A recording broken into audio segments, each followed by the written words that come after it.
ନମସ୍କାର। କବିତାର ନାଁ ଧରାବତରଣ।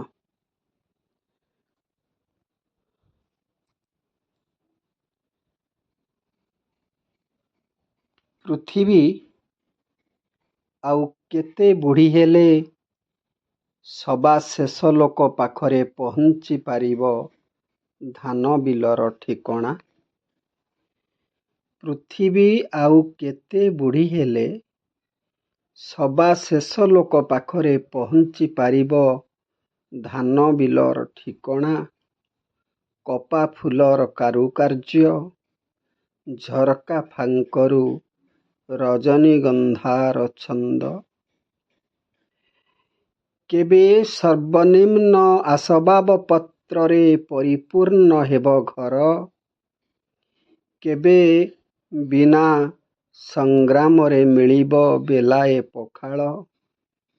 ଛାତିର ରମ୍ୟବୋଧ ଆଉ ମିଠା ମିଠା ଅକ୍ଷରର ଧ୍ୱନି। କେବେ ସର୍ବନିମ୍ନ ଆସବାବ ପତ୍ରରେ ପରିପୂର୍ଣ୍ଣ ହେବ ଘର? କେବେ ବିନା ସଂଗ୍ରାମରେ ମିଳିବ ବେଲାଏ ପଖାଳ? ଛାତିର ରମ୍ୟବୋଧ ଆଉ ମିଠା ମିଠା ଅକ୍ଷରର ଧ୍ୱନି।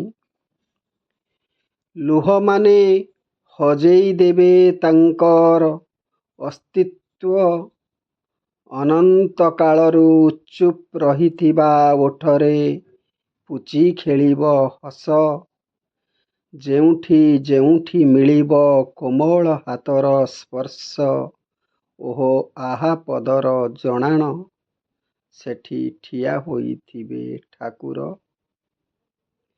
ଗଛ ସବୁ ମୁନି ଋଷି ପରି ଗାଉଥିବେ ଶାନ୍ତି ଶ୍ଲୋକ। ପୃଥିବୀର ସବୁ ମାନଚିତ୍ର ଲାଗିବ କାଳ୍ପନିକ। ଯେଉଁଠି ଥୋଇବ ପାଦ, ସେଠି ମିଳି ଯାଉଥିବ ପୋଷେ ଆଲୁଅର ବ୍ୟାକରଣ। ଓ ପ୍ରତିବେଶୀ ବୋଲି କେହି ନଥିବେ ହୃଦୟ ରାଜ୍ୟରେ। ସେମିତି ଗୋଟେ ଅନୁଭବ ଖେଳି ଯାଉଥିବ। କିଏ ଦେବ ଏ ଉତ୍ତର କେବେ ଦେବ? କିଏ ଦେବ ଏ ଉତ୍ତର କେବେ ହେବ ଏମିତି ଶତଦୃଶ୍ୟ ଧରାବତରଣ? ଏମିତି ଶତଦୃଶ୍ୟ ଧରାବତରଣ।